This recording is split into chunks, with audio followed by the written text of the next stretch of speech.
Man, well, this is so exciting to have three people on this episode of Therapy for Guys, where we're going to be discussing Byung-Chul Han's The Agony of Eros. This is the first time I've had so many people on, so we'll have to kind of navigate the conversation. But I'm really excited about connecting with everyone. And I thought maybe before we start discussing the book, each of you could maybe just spend a couple moments just talking about who you are, what you're up to, and then we can jump into the discussion. Sure. Erik, do you want to start? All right, I'll maybe pick I on you should. first. Yeah. Well, my name's Erik Butler, and I translated this book and Yay. more others by Byung-Chul Han, although he's written a whole bunch more, and I'm A not bunch. responsible for rendering them in English. But I have translated a lot of other things, some 24 books, and I've written a few of my own. The first being a study of martial representations of language in the 16th and 17th centuries, which is fairly obscure. But then to make up for that, the two crowd pleasers on vampires, and most recently a book called The Devil and His Advocates, which is, of course, about Satan and how he's a misunderstood figure, both in the Bible and in the rest of culture. Basically, his purpose is to serve as a touchstone of truth, I argue. That's fascinating. I want to check out that book sometime. It sounds really interesting. Barry, do you want to go next? Oh, sure. I'm Barry Taylor. I'm in London, and it's hard to say what I do really now. I moved back here 4 years ago from LA, but mainly at the moment I'm teaching for an organization called GCAS, the Global Center for Advanced Studies. I'm heading up a new radical theology degree program that's kind of exploring philosophy, psychoanalysis, and its intersections with the theological. And I walk around London looking at art and write a little bit here and there. I've been doing some writing on art of late. And you have a great Instagram page that I love to follow, or several actually. Yeah, UK bloke and situationist Jesus, who which is kind of no, it's not a parody account. I don't know what that is. It's just this. It's an experiment in situationist, Dadaist, putting words into the mouth of Jesus for the masses. Yeah, it's really interesting. And I've noticed, I could be wrong, but over the last couple of weeks, I could tell some of it has been inspired by aspects of Byung-Chul Han's work. I don't know if that's true, but no, for sure. I mean, I sort of sometimes I mean, it's a cartoon, so there's like there's a very limited speech bubble, but I take some ideas and sort of break them down to bare essence, and sometimes so it's a mix of things I'm reading, things I'm thinking. So yeah, I mean, I'm reading a bit more. I was already reading Byung-Chul, and then this came up, so I've been reading more. Awesome. I am so happy to hear that. Okay, Elisabeth. Hi, so I have my PhD is in religion, really women's studies in religion. So kind of looking at various religions like through the lens of feminism and gender. And I'm a professor here in Colorado. I teach an intro to philosophy class and composition and research and literature and creative writing and various classes. So, and I started an independent study in philosophy during the pandemic, and now I'm trying to get a degree, I guess, in philosophy because I'm kind of obsessed, and I'm trying to read through all of the books of Han. So I think I have 3 left, and one is like coming. Is that Absence, the one that's coming? Yes. Yeah. Okay, Absence. so all right, we may have to discuss that one together. That'll be interesting. Yeah. Okay, well, thank y'all for just kind of the brief introductions, and I kind of had a quote from the book that I kind of wanted to just throw out there just to see if that could be kind of a starting point for the conversation. On page 41 in the chapter Fantasy, he says, the contemporary crisis in literature and the arts stems from a crisis of fantasy, the disappearance of the other. This is the agony of Eros. And so I'm curious, and what really kind of stuck out to me is just the line, the disappearance of the other. This is the agony of Eros. What do you think he means by that? Do you think that kind of captures maybe the heart of what he's trying to argue in the book? The disappearance of the other and the agony of Eros? I think that's Well, really. I think, oh, sorry. Yeah. No, Please go ahead. I was just going to say, I wonder what he thinks the crisis in art actually is, like what his criticism is of the creative content that's out there. I don't know if anyone knows. That's a question I had too. I'm not sure. I wonder if Barry has any thoughts on that. No, not particularly. I mean, I think my general take would be that it's just part of his overall critique of where he feels society is at the moment, and I know that's taken up a little bit in the book on beauty, right? I think that talks a lot of stuff about that. Erik might be more familiar even than me with that, I think. Well, I think what he's referring to is, and this is a phrase that recurs throughout many of his books, the inferno of the same. That is to say, a failure of something that really defies standing categories to come into view. So when he says the agony of Eros, I think there are two meanings that he has in mind. One is the death of Eros, I mean, its absence from of the contemporary world. And the other one is the fact that it actually is something agonizing. Erotic experience, or this deep kind of love, is transformative and not necessarily pleasant, but also painful too at times. So I think when he has disparaging things to say about the contemporary cultural world or art or literature, it's he's referring to the absence of something that really has this kind of primal power that certainly art and literature can have. Oh, I like that. Yeah, that makes sense. What I'm thinking of is Audre Lorde's essay, The Uses of the Erotic. I think it was maybe published in 1978. And she says that Eros, or the erotic, is a creative energy. And I think that it's hard to be really creative and expressive in a holistic sense when artists are so focused on surviving and, I guess maybe even profit. I think about the YouTube creators that have to focus on the algorithm and hashtags and keywords. And I think all of that pressure of, trying to make I guess a life and pay for life out of their art kind of reduces the creative expression, because you're limited by what the algorithm wants or what the viewers of your art want. I think that's a great point.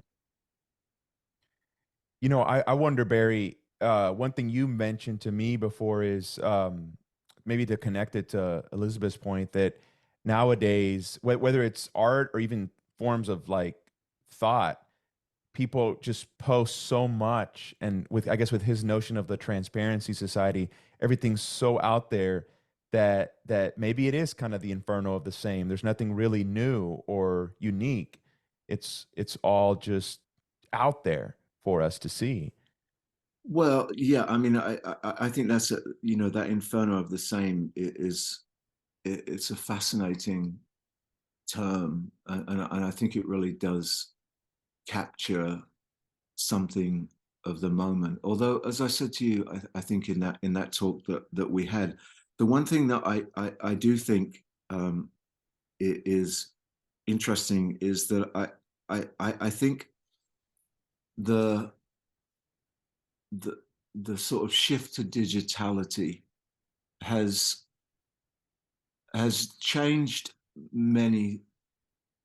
a lot of things, but it's also brought into focus a lot of things that were happening pre-digitally, in a sense, within like modern society. You know that sort of championing of this idea of, you know, the uniqueness of the individual, while, you know, channeling people into kind of avenues and channels of kind of sameness along the way. I mean, I was thinking a lot about this book today. I mean, and this is a little bit of a tangent, but it's interesting that we're having this conversation about the agony of Eros, and particularly the 2 points that Erik just raised on Good Friday, which might be actually in some ways a kind of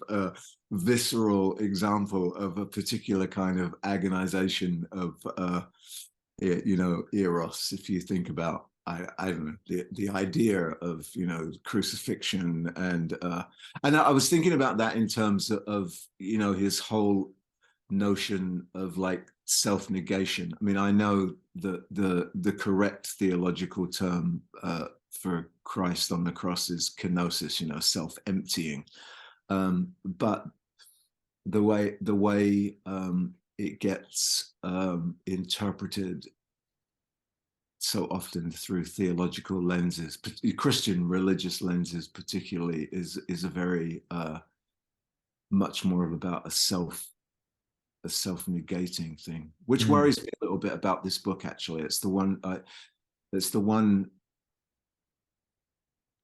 one worry I have about some of his thinking. But I just got off on a tangent there. Sorry. Well, does anyone have a response? I mean, I kind of want to go there because I was hoping we would be critical and just bring up kind of potential issues as well. Maybe you could just maybe elaborate a little bit. We can maybe respond. It's not even. It's funny, and I find this happens a lot with me when I'm reading through his works, because I really like them. I think he's and I love the kind of short grenades that he sort of throws into the world. You know, they're all, you know, these little books that are very potent. But I find myself so often going, I hate your binaries. I hate. Yeah, I was thinking that today too. This either or. But then when he gets to his point, I'm like, but I like your point. So, but I do worry. And I think this is probably because I know, you know, he studied Catholic theology, and Catholicism, I think, is quite fascinating because on one level, it's very kind of worldly in the sense that, you know, it's a sacramental interpretation of Christianity, and in some ways Catholicism handles material existence much better than Protestantism does, because Protestantism wants to negate all, you know, imagery and all that kind of stuff. But there's also a very, I think, unhealthful self-negation that permeates most of contemporary Christianity's perspective on the self. And I worry a little bit, and that's, I think, because we read everything with our own histories and memory that we bring to it. And after many years of involvement in various levels within forms of Christianity, I always get a little squirmy around notions of self-negation, but I understand what he means, and I like where he goes, but every once in a while I find myself just going, that's kind of it's a bit too Catholic for me. Yeah, but but as I said, but then he makes this point, and I'm like, well, I don't like how you got there, but I like what you I like what you came up with. So you know, so I'll go with that. But also I think, and then I'll shut up. I think that it with books like, well, with all books, but with books like this, it's important that you kind of make your point kind of sharply. And I wonder sometimes if what to me seems to be a lack of nuance. I mean, he's read Hegel, so he obviously understands contradiction, but sometimes I wonder where, you know, where that lurks within it. And I know it's not perhaps one of the big things from Hegel that he draws, but I don't know. So this is a fascinating book. It is, because I think he does scratch at the real cultural itch around not only notions about sameness, you know, and those threads that run through, but what's happened to Eros within the arc of modern times that's been accelerated through technology and digitality. I think that I'd rather talk about vampires. I mean, I definitely see what you're saying, but when I think of, for instance, the medieval, oh, sorry about that.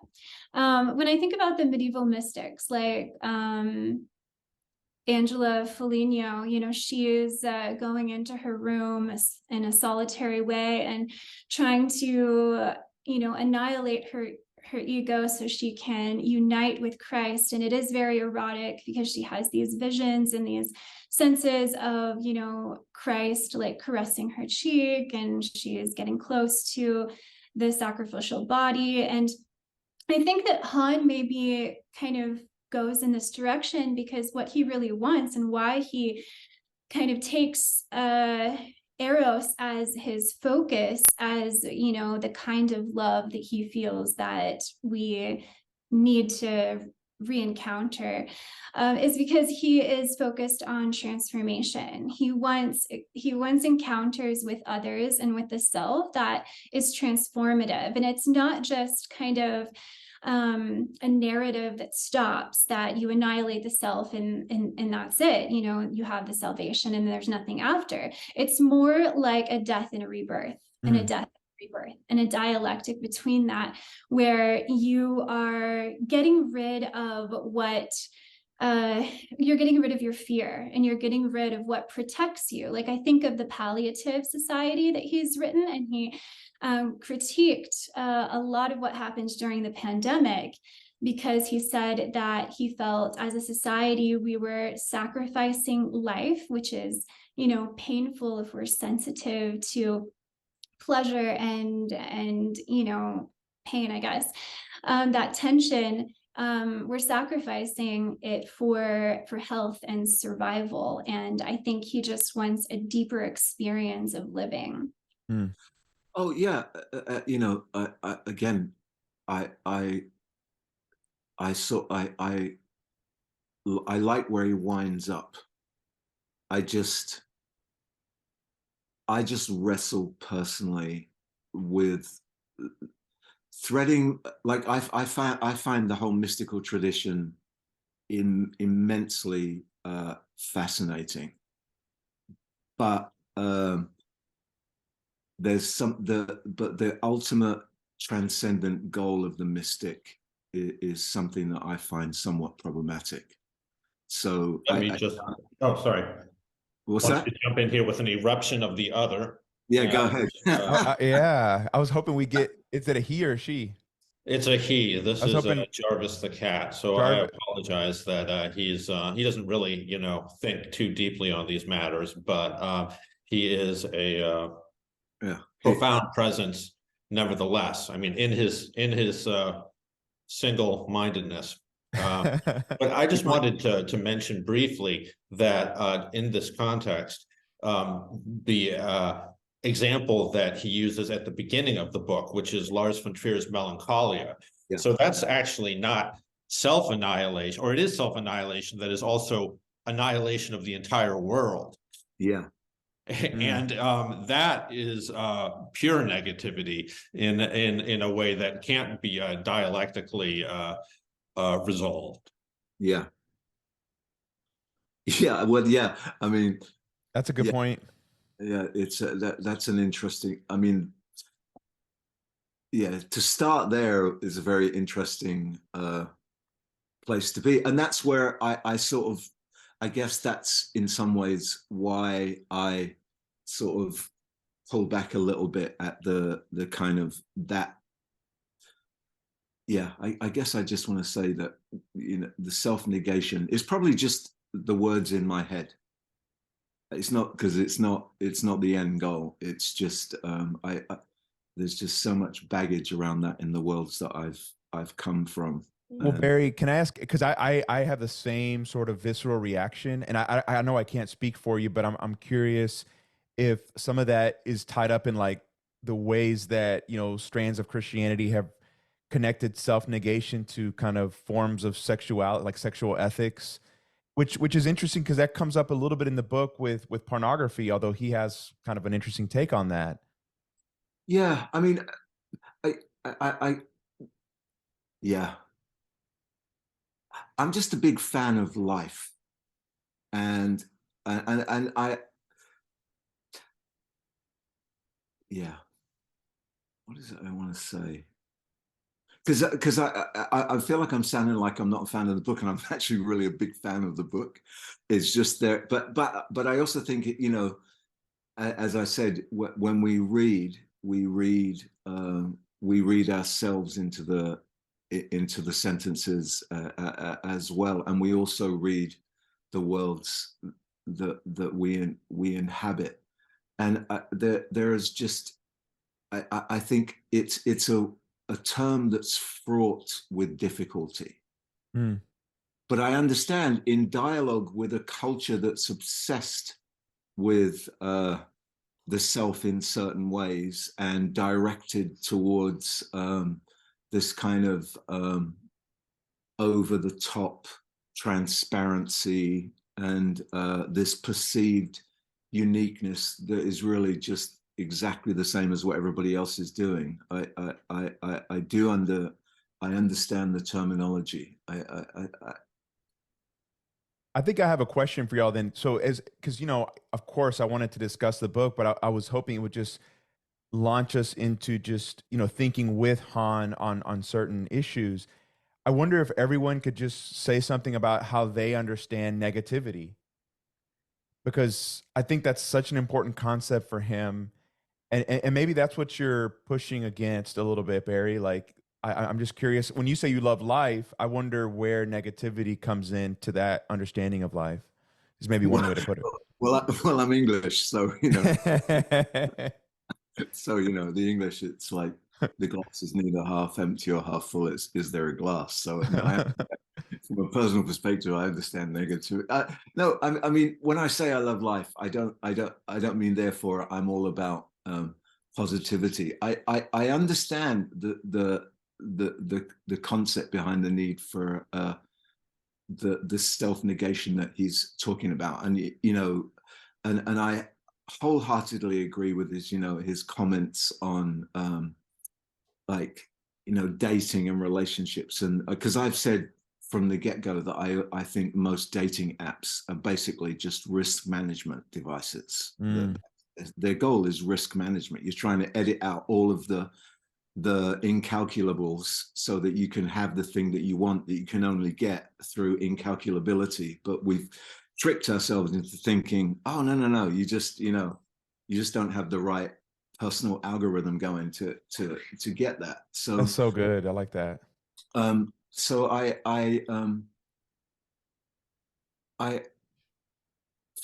for me, the negative is very important, because I think it's the counterweight, and the I mean, I think it's probably the heart of what it means to be human, really, is to come the negative, or whether you might want to call it the void or the lack or whatever. You have to sort of come face to face with that, and again, I think in our present predicaments, we are always turned against that. But I don't think that's just purely now. I think that's been part of the arc of the modern world for quite some time, is this running away from death. I mean, if Hegel was talking about it in the 18th century, it's only got worse. I don't know. I'm waffling too much. So let somebody else speak. Maybe the cat. Yeah, what do you think here? Yeah, maybe the cat. Maybe the well. So yeah, negativity is what the cat lacks, because the cat is incapable of change. He might engender change by getting, somewhere where he doesn't belong and producing a whole series of events that are, at least on a minor scale, transformative. But the cat himself won't change. Human beings, on the other hand, thanks to negativity, are capable of changing things, because negativity is when you break something down and see what it's made out of. Yeah. I would say, or at least, I mean, that's the sort of Hegelian view of it, and that's why it can also lead to a kind of positivity of which Byung-Chul Han would not disapprove, which isn't this ready-made positivity, this inferno of the same, this constant, swiping on the dating app to just see 100 versions of the same guy.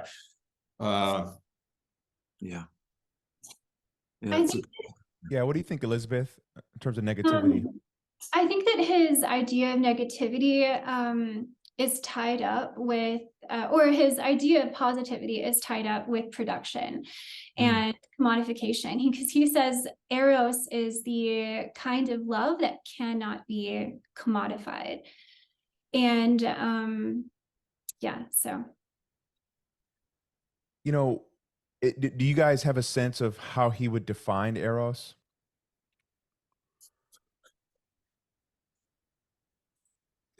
Well, I think the agony part is important in the second sense I mentioned, which is the pain.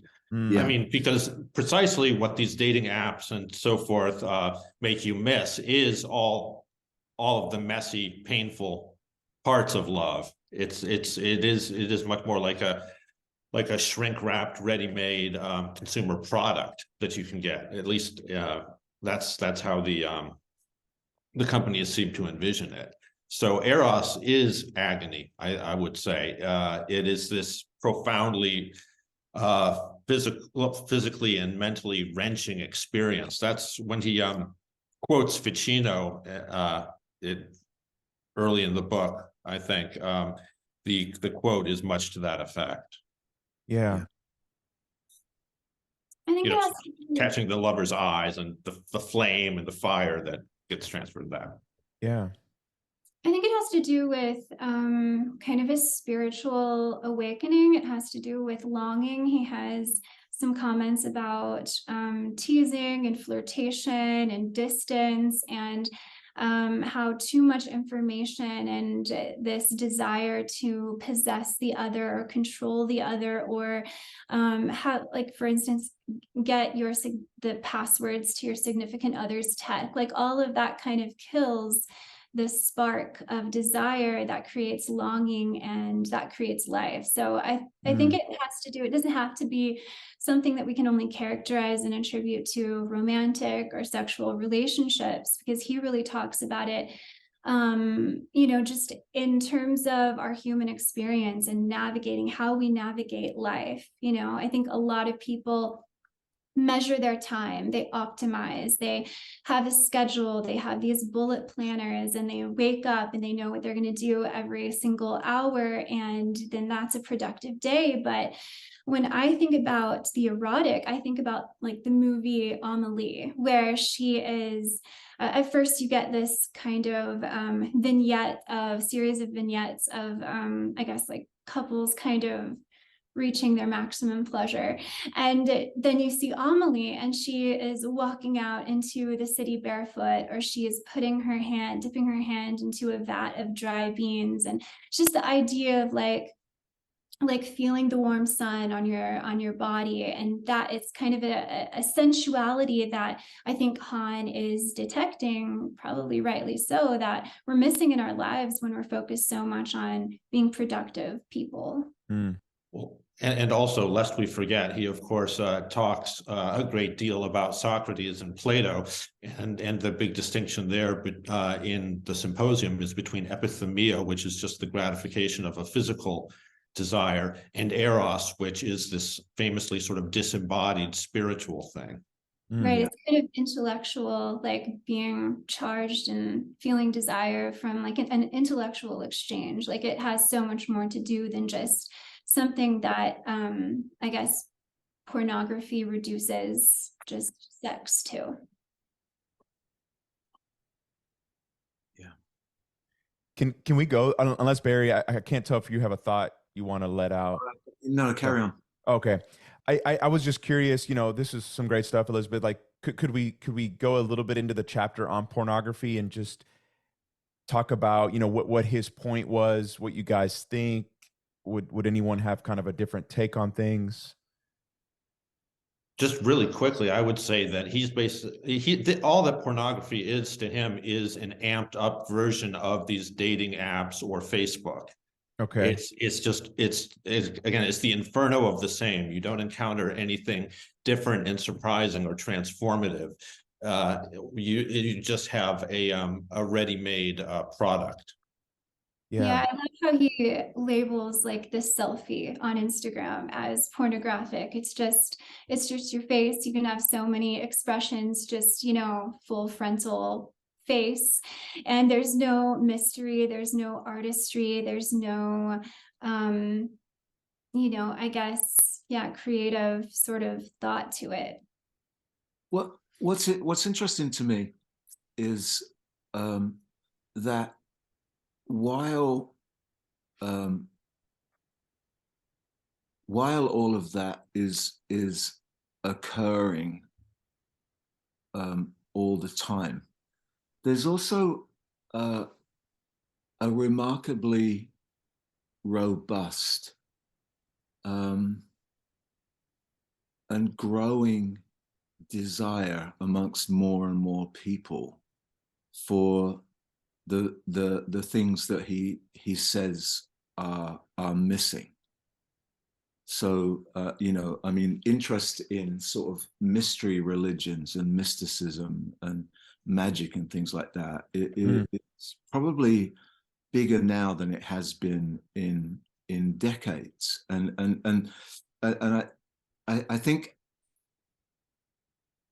that that's both a result of probably, well, I guess what it is that I think most of the time we live in a sort of state of both and it's, yes, it's sort of the sort of transparent pornography of the times in which we live, but humans also, we also seem to somehow still hold out for the things that are in direct opposition or contradiction to the direction that we're going.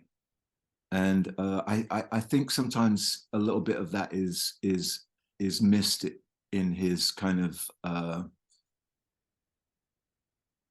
direct sort of analysis of certain things, because what's happening, I think, particularly online, is, to me, it's symptomatic, not causal. There are other dynamics at work, and the revelations online are the sort of visual results of what's going on in sort of the way that culture is heading, which is why I'm so fascinated by his hunger to direct people towards other ways of thinking about life. But I also worry that the critique sometimes isn't tempered by an awareness that people do still hunger. And maybe I'm not feeling, maybe that's just not, you know, maybe that's what I'm looking for. And, you know, you can't always get what you want, as one of the great philosophers of the 20th century saying. But, you know, so I don't know, you know, like I said at the beginning, I love this book. I love this. I love his work. I love his thinking. But I'm not a big black and white person.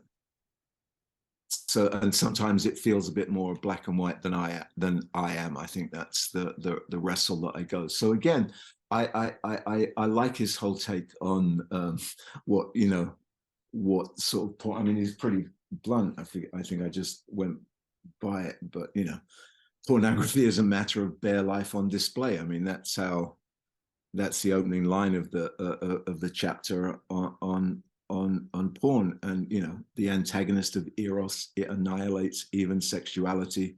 In this respect, it's more effective than morality. I mean, you know, and you know, the profanation, you know, it profanes the erotic. I mean, you know, he has a little takedown of Agamben a little bit, you know, so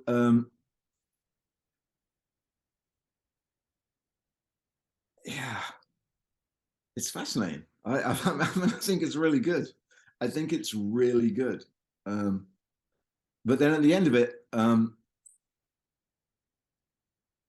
he talks about I mean, what I thought was interesting in this chapter actually is at the end when he talks about Baudrillard, and Baudrillard putting seduction in opposition to love. And the last section, he says, ritual is in the realm of seduction. Love is born from the destruction of ritual forms, from their liberation. Its energy is an energy of the dissolution of these forms.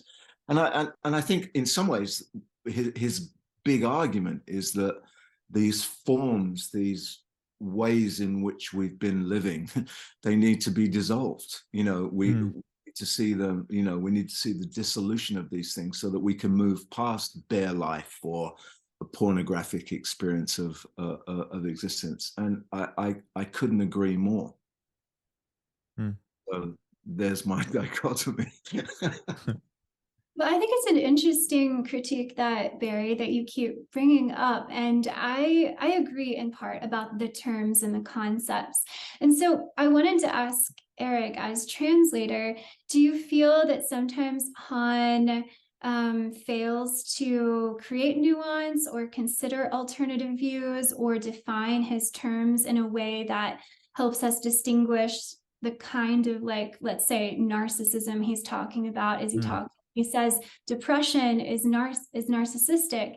Is he talking about a colloquial kind of understanding of narcissism, or what we understand as a clinical understanding? Because you can't really, you know, not everyone is a narcissist. If you're really talking about mental illness, that's like less than 5% of the human population, but he never really like specifies that. So do you feel that at all? It's a great question.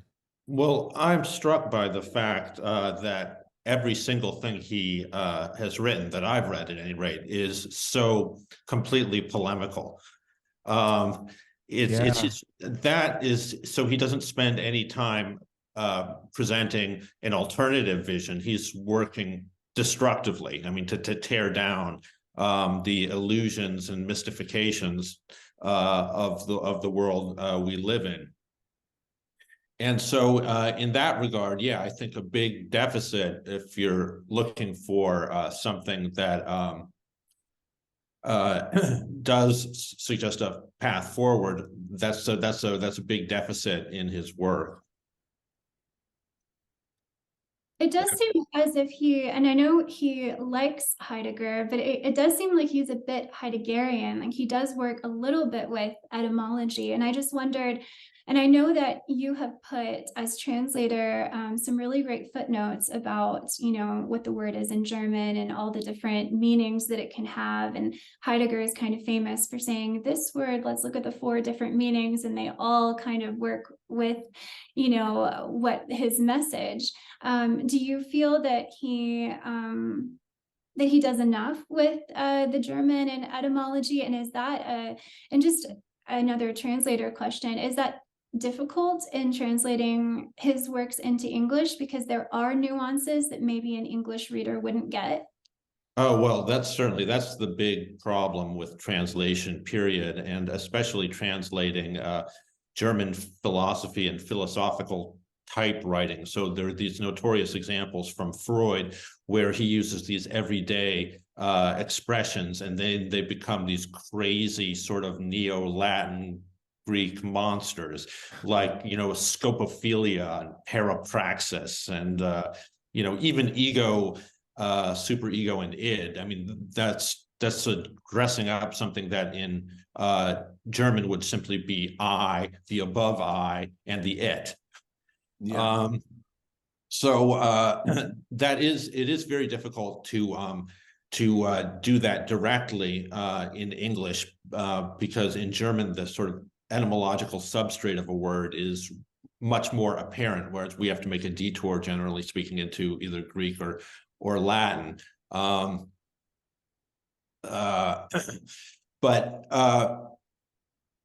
Yeah, there's something very Heideggerian about him. I would say, though, that most of all, and this just is a reiteration of the point I made previously, I think, so it might not be that deep, but the biggest debt he has is to Nietzsche.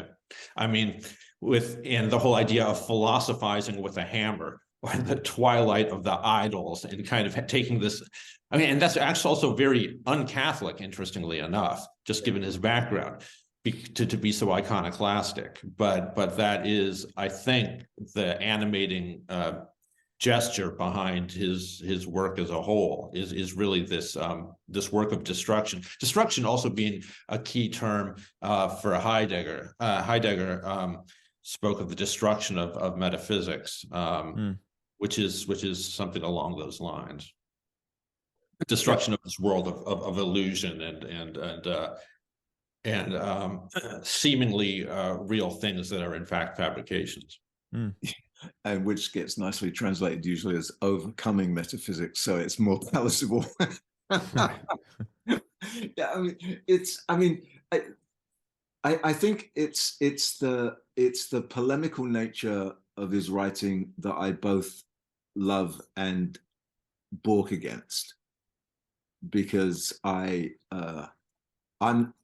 not a single theory person anyway. I'm not looking for someone to tell me how the world works in and give me the whole scheme. But I do like someone with a strong view, and he definitely has a strong view, and it largely is, I don't know if disparaging, maybe a little despairing, but also perhaps tinged with a little bit of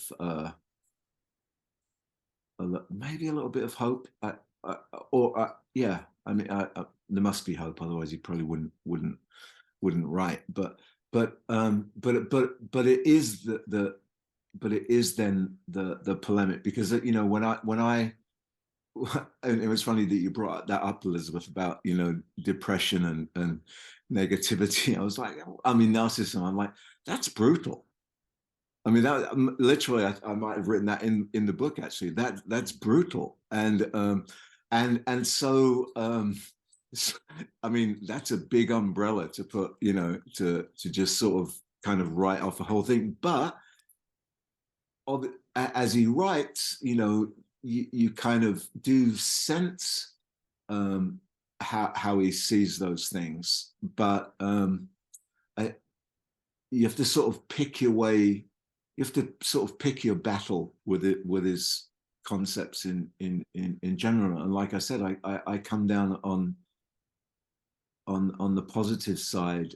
I mean, I've read, I think, most of the things that are out in English, and it's really funny. I read this book when it came out with a theological reading group that I used to run in Pasadena, and 3 of the guys in it were Korean, and they all said he's racist. Really? Can you speak to that? Reading this book, which is interesting. I don't, they had some very strong opinions about. They felt very. One of them said it's like talking to my father, which I don't know. I'm not Korean, so far be it from me to make a judgment. It was just surprising. They were very uncomfortable with and we'd read other ones and they really liked it. This one, for some reason, they were like, oh, this is like your father telling you about women. One of my friends, and I just thought, wow, that's it. That's an interest. I mean, yeah, I think you do have to take into account the worlds that people that we all inhabit. We all come from somewhere. We all write from various places, and I mean, the trajectory of his life is so fascinating. The poetry, the sort of Zen, the Catholicism, the metallurgy degree. I mean, that's a good place to start.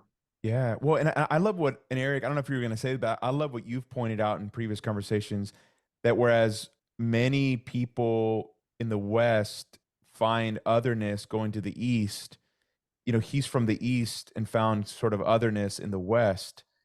And I know for me, he is a figure of otherness. I mean, I have a lot of the reservations that Barry has, but I think part of why I enjoy reading him is I want to be confronted with something I don't agree with or don't like necessarily, because I want to be challenged with something kind of foreign, something other. I don't know if that resonates with anybody else. It's kind of nice to read a book that makes you feel so passionately, even if it's, you want to scream and say, I wish I could just have you here to have you answer some questions, because this is not how I see the world. So right. I like that. I think it's better to read a book that makes you feel deeply than one that really doesn't make an impact. Yeah. And I also think it's really good. I mean, one of the reasons I like to read and continue to read his work is because I think it demands that you think it through for yourself and go, well, what do I think about this then? Do I, I mean, I guess like anything, you could just take it at face value and just run with it.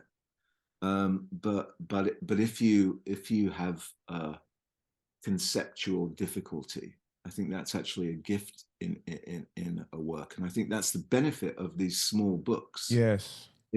Because really there isn't room in a book like this to explain what he means by narcissism, really. And it wouldn't be helpful if it did, because it would disrupt the arc of these short little things that he just sort of hurls at you, darts of love, if you like, if we're going to stay with the love theme,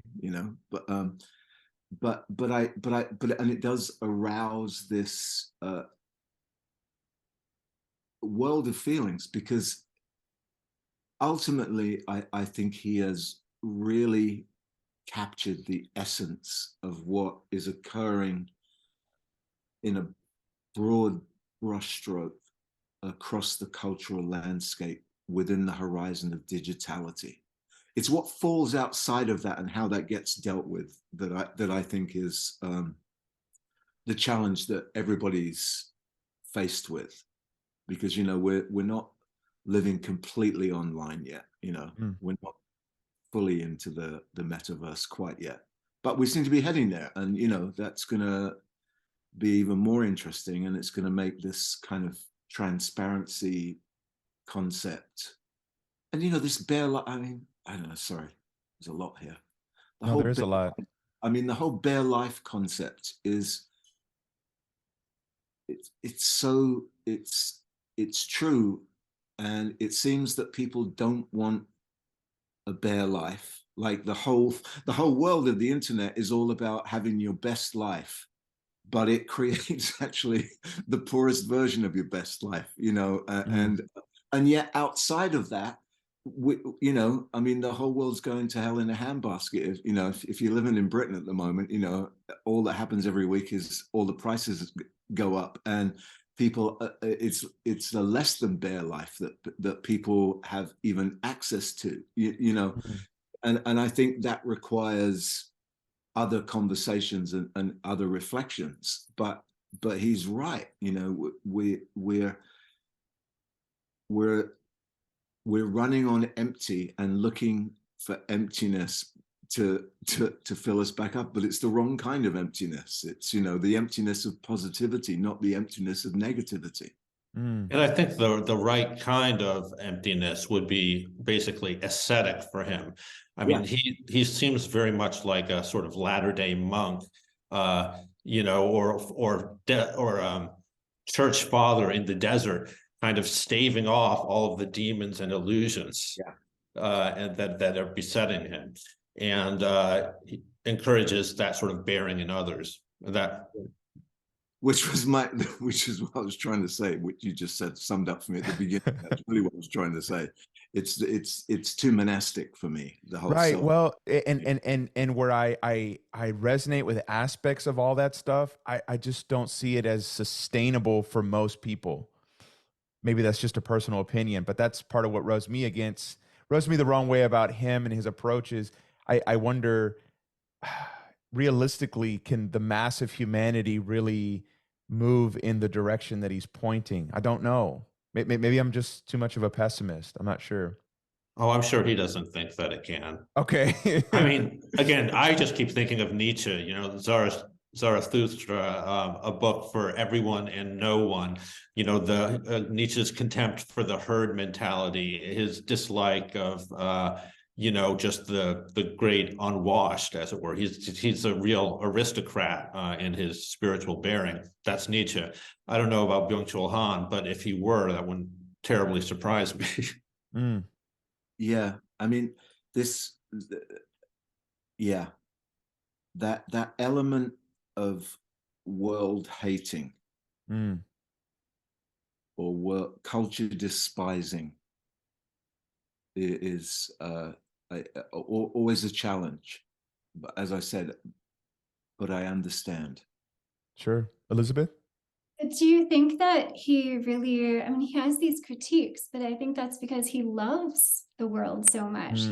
He has this loving longing for, you know, and nostalgia kind of for some of the things of the past, you know, when he talks about like the disappearance of rituals, that he wants to bring back a sense, even perhaps in his monastic minimalism, a sense of community and deep, intimate relations with each other instead of just these superficial, ego-driven encounters. Yeah. God, I sound so negative. My problem with monastic mentality and mystical mentality is that it always seems to think that the past holds the secret. And the shadow of the past, in some sense, holds the present hostage. So it's always, not always, that's wrong. It's often freighted as a recovery of something ancient rather than the discovery of a new sort of iteration that matches the time in which we live. I mean, it's worth remembering that, you know, monasticism and, you know, mysticism were, I mean, monasticism was part of a cultural hierarchy, you know, and they did religion for people. You know, the religious were the monastics and the clerics. People weren't religious. That was a strata of society, and we don't live in that world anymore, and we will never live in that world again. And so I think the challenge then is, how does the spirit of those things, how can those be made vital and new, moving this way rather than that way. I think that's the challenge. That's sort of really where my sort of theological work has been for a long time. So I guess that's my little bugbear or whatever. But I do think he loves the world, but I also think he hates the world. And I think both are apparent. And to Erik's point, that kind of church father thing, they sort of love the world, but they want it to be they want it to be different. Yeah, of course. And I agree with that. But what does, in a world like ours, where those there isn't a return to those manifestations of community.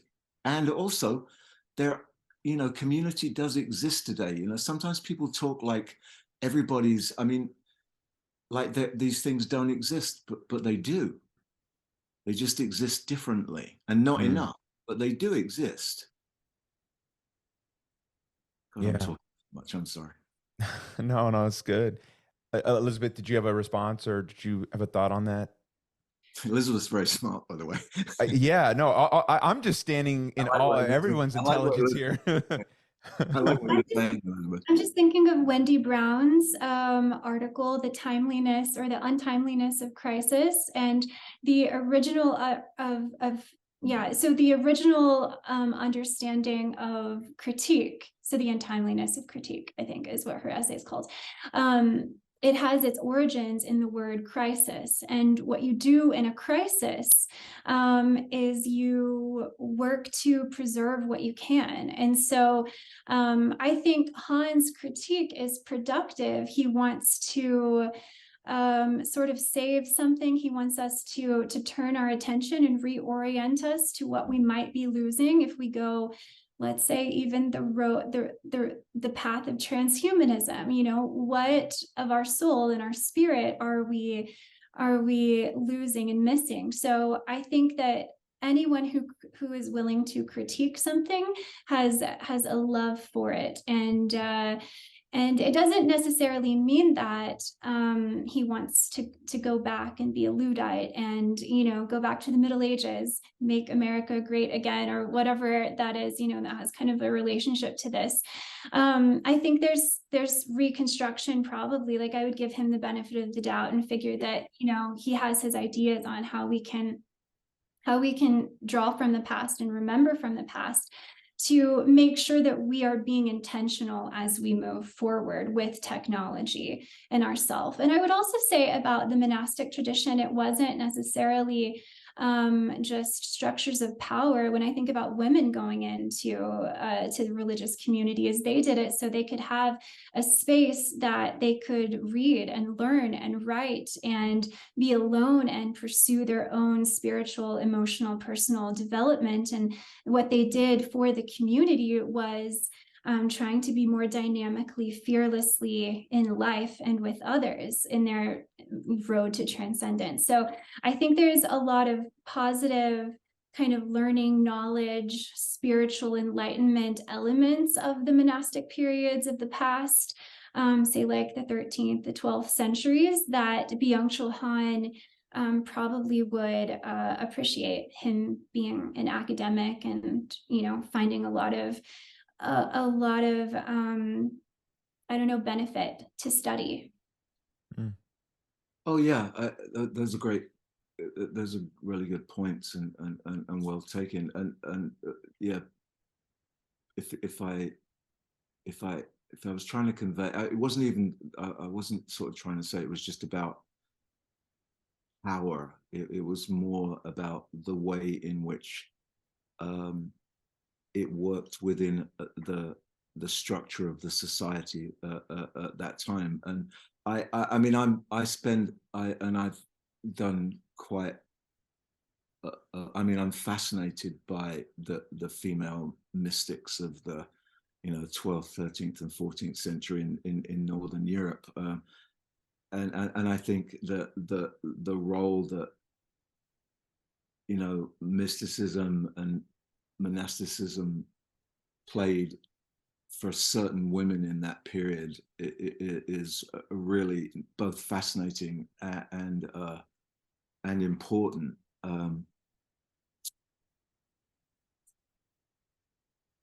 But again, I still think that there's a slight romanticizing of well, they're still talking about yeah, that's another conversation. That's a God conversation. We'll say that when we talk to Erik and his Satan book. Yeah. Do you guys think we have one time for just one more kind of exploration? I'm wanting to maybe go to the last chapter, the end of theory, because I think there was a lot of interesting stuff in that, and I'm wondering if you guys have any kind of final thoughts. In fact, maybe I can just kind of read this paragraph to kind of set it up, and just maybe have you guys respond to it. So he says, theories are founded on thinking in an emphatic sense. Theory represents an essential decision that causes the world to appear wholly different in a wholly different light.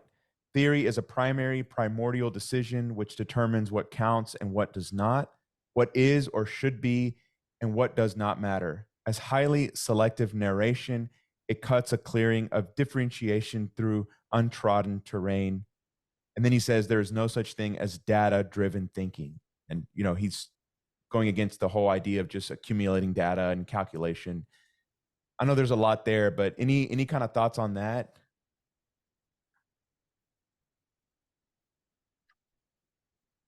Well, the Greek word theory does refer, among other things, to a ritual procession, interestingly enough. I didn't know that. That's interesting. If my recollection serves me well.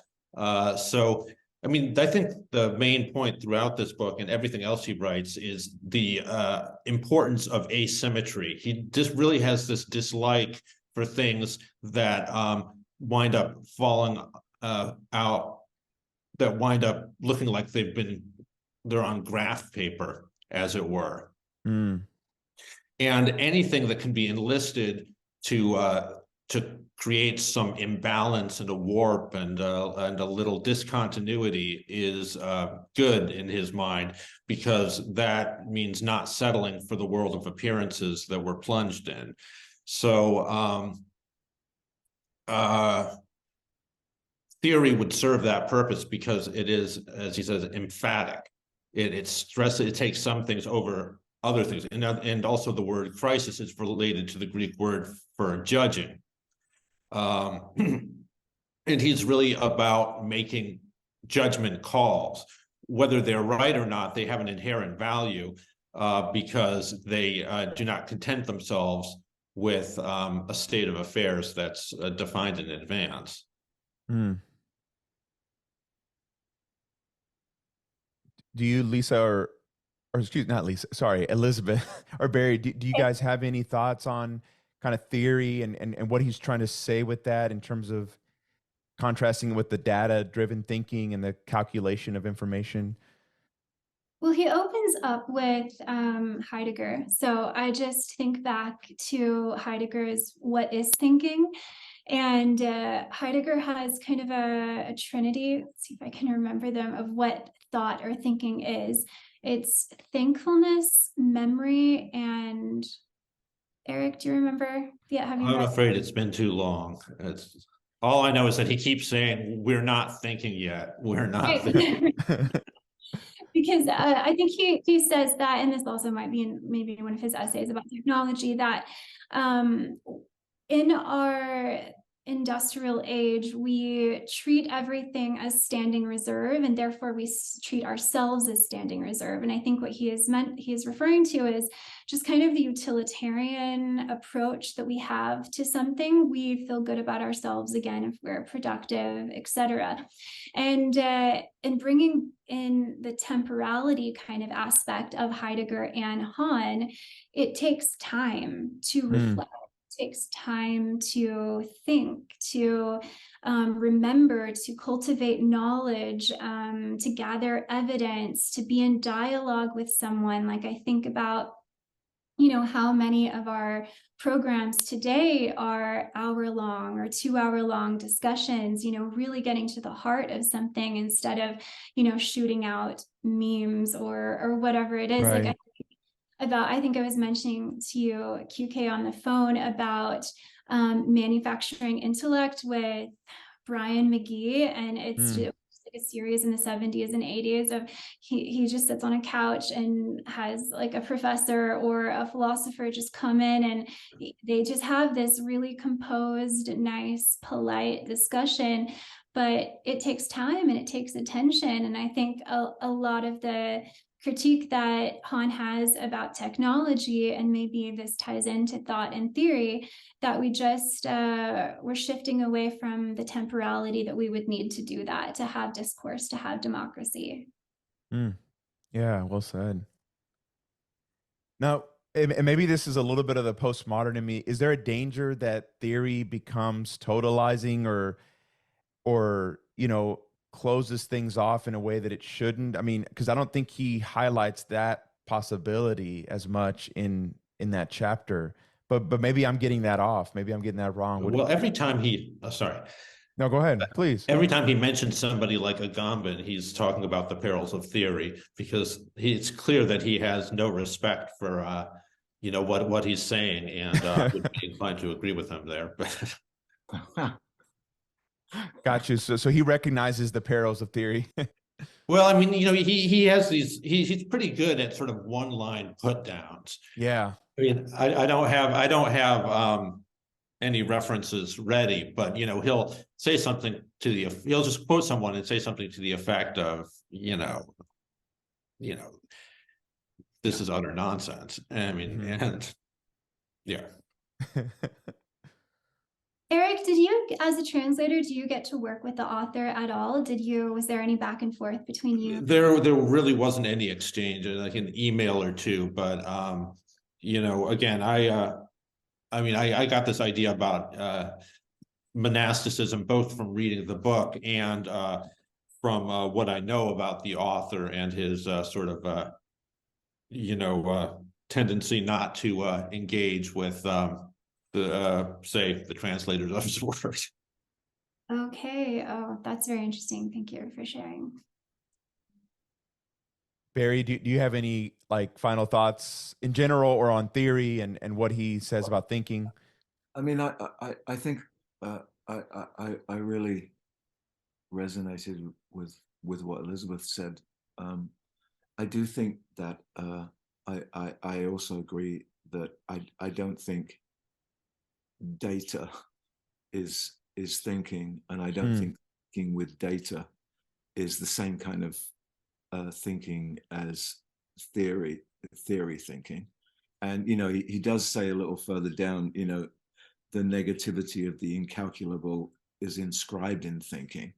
But he seems to have calculated an awful lot himself, as we all do, you know. Right, I mean, right. We're all pretty sure that we've covered all the bases, but I like that, and you know, I know, you know, speaking of Heidegger had that really interesting thing, you know, where he talked about the end of philosophy and the task of thinking, and he talked about, you know, moving past metaphysical theology and a sort of obsession with, you know, I think, what do you call it, the frenzy of rationalization, to, you know, to a different kind of theoretical thinking, and I can't help but think that that's an impulse here in what he's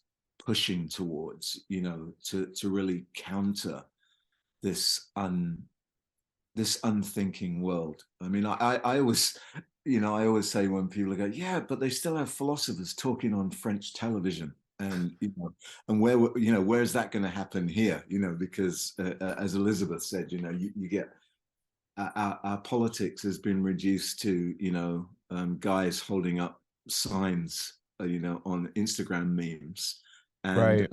and political. I mean, a political debate is now a political shouting match. Mm. You know, we seem to have become Neanderthal in the moments of crisis, and we resort to these kind of to sloganeering, and the nuance of a situation is lost on the fact that, you know, the clock is always ticking. You know, it's like you have 2 minutes for your response. Well, Right. yeah, but you kind of need 2 days. And you really need to sort of lay out the various aspects, but we don't, and we haven't for a long time, and even less now. And the more things get driven by data, the more, you know, the more that happens, which brings us back to the opening chapter and sort of dating and, you know, the whole, you know, notion of just everything being the idea that you can calculate,